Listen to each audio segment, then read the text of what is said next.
Muy buenas, liceos, bienvenidos a un nuevo vídeo de inglés. Estás en el tema del pasado simple, past simple.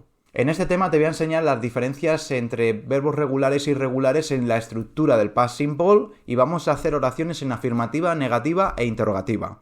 De esta manera vas a ver también las diferencias que habría con el pasado del verbo to be, que es un pelín distinto. Así que lo primero que necesitamos saber es ¿para qué utilizamos el past simple? Bueno, pues el past simple es una acción que empezó y acabó en el pasado, que ya no tiene ningún tipo de influencia en el presente. Es una acción que pudo haberse desarrollado hace muchísimo tiempo o también podría haber sido un pasado más reciente, como decir hace 5 minutos. Una vez ya sabes para qué se utiliza el past simple, lo siguiente más importante es que sepas la diferencia entre los verbos regulares y los verbos irregulares. Los verbos regulares son los que acaban en ed, los verbos irregulares... Vamos a ver algún ejemplo para que me entiendas y empezamos a trabajar. Con verbos regulares, pues he puesto el verbo like, study, visit and want. The like sería like it. ¿Veis que le añadimos ed, en este caso solo de, porque ya acaba en e? The study es studied. Cuando un verbo acaba en y y antes hay consonante, se le añade i latina más ed. Visit, visited. Want, wanted. Bueno, como ves es muy sencillo. Los verbos regulares vamos a añadir ed. Por otro lado, vamos a ver cómo serían los verbos irregulares para que compruebes que aquí no hay ninguna norma establecida, sino que en verdad lo que tienes que hacer es ponerte a estudiar la tabla de verbos que tendrás seguramente en alguno de tus libros. Si no es así, pues en mundoliceo.com, en la sección de inglés, en biblioteca, vas a encontrar pues una lista de verbos regulares que voy a dejar abierta para ti para que te puedas descargar. Con el verbo to be ya sabéis que el pasado pueden ser dos opciones dependiendo del sujeto. Puedes encontrar o was o were. Con have el pasado es had, pero sin embargo con drink el pasado es drank con a. Después tenemos sing, que sería sang con a. Vamos a continuar. Ahora sí, la estructura general del pasado simple, y digo general porque como vamos a ver luego el verbo to be va a ir un poco distinto, pero la estructura general del past simple se va a desarrollar de esta manera.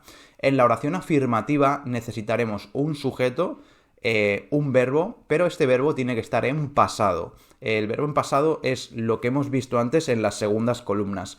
¿Qué es un verbo regular? Pues el verbo en pasado acabaría en ed. ¿Qué es un verbo irregular? Pues tendríamos que sabernos la segunda columna de ese verbo en concreto. Vamos a ver un ejemplo. I went to the cinema.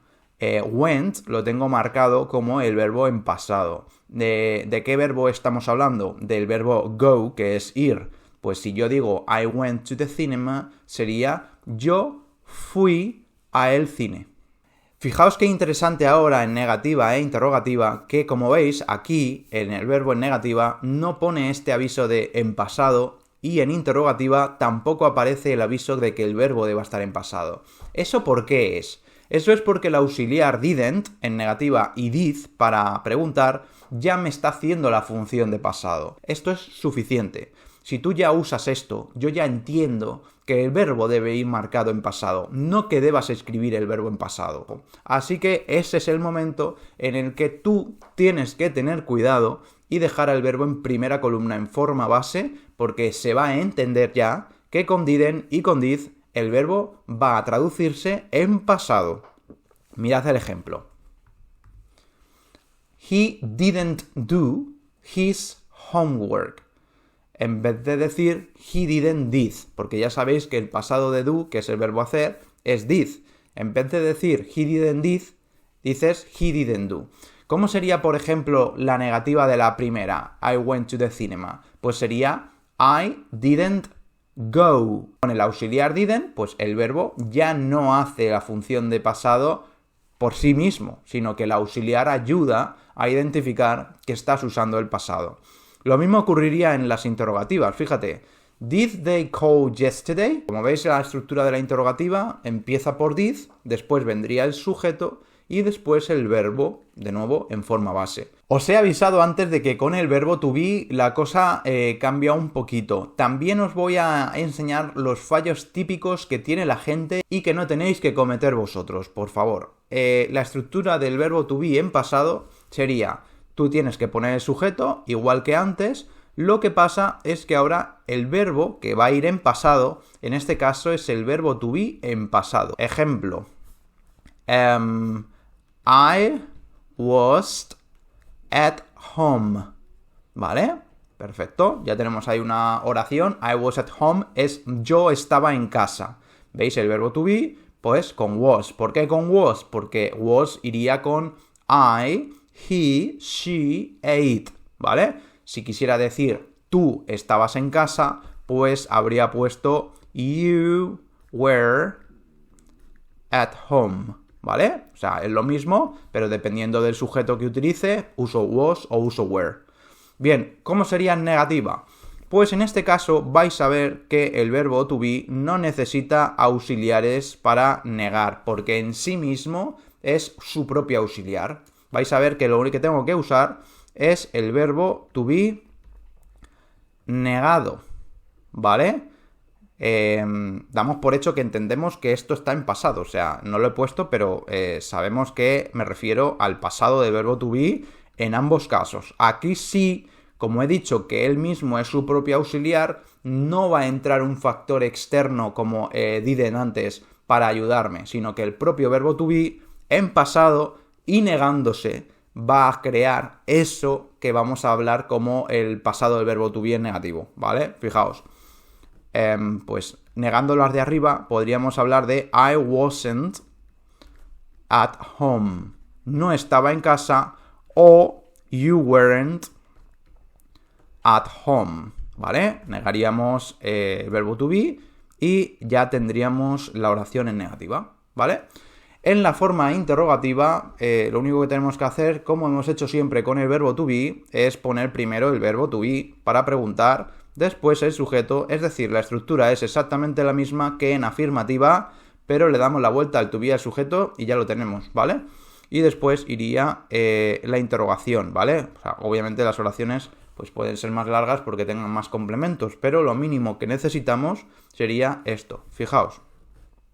Pues sería was I at home, estaba en casa, o were you at home, estabas en casa, ¿vale? Bien, pues estamos preparados para lo que viene a continuación. Una de las cosas que más me gusta darte son las palabras clave en los tiempos verbales. ¿Qué son las palabras clave? Las palabras clave son palabras que te van a ayudar a reconocer el tiempo verbal, ya sea en un ejercicio de clase, en un examen o tú mismo quieres realizar una redacción y quieres utilizar estas palabras.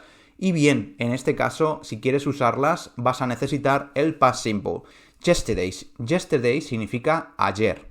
Un ejemplo. I worked yesterday. Fijaos que work tiene ed. ¿Veis? Es una oración afirmativa, por tanto, si quiero hablar en pasado, necesito poner el verbo que muestre eso, el pasado. Al ser un verbo regular, se le añade ed. Last week. ¿Veis que he puesto entre paréntesis week? Eso es porque podría ser last month, last year, last Monday. She came last week. Ella vino la semana pasada. Siguiente, 2 days ago. Aquí lo importante es ago, que es hace. 2 days, pues he puesto como representando un poco esta estructura, pero en vez de decir hace 2 días, podría haber dicho hace 2 semanas, 2 weeks ago, o hace 5 años, 5 years ago, cualquier tipo de circunstancial de tiempo con ago. Vamos a ver qué tengo preparado. En este caso he puesto una pregunta. Did they call 1 week ago? ¿Llamaron hace una semana?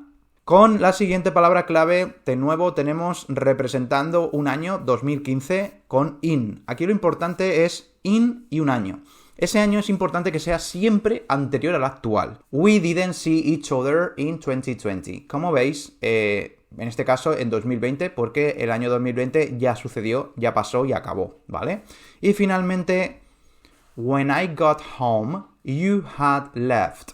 Con when, normalmente, y no es una regla 100% exacta, vas a necesitar poner past simple en la mayoría de los casos. Cuando llegué a casa, tú te habías ido. Y como me encanta ponerte a prueba para ver si has aprendido algo, aquí tenemos una serie de ejercicios para ver si puedes poner a prueba lo que hemos hablado antes. Voy a dejar que des al pausa y que intentes hacerlos porque en cuanto volvamos a vernos vamos a empezar a corregir.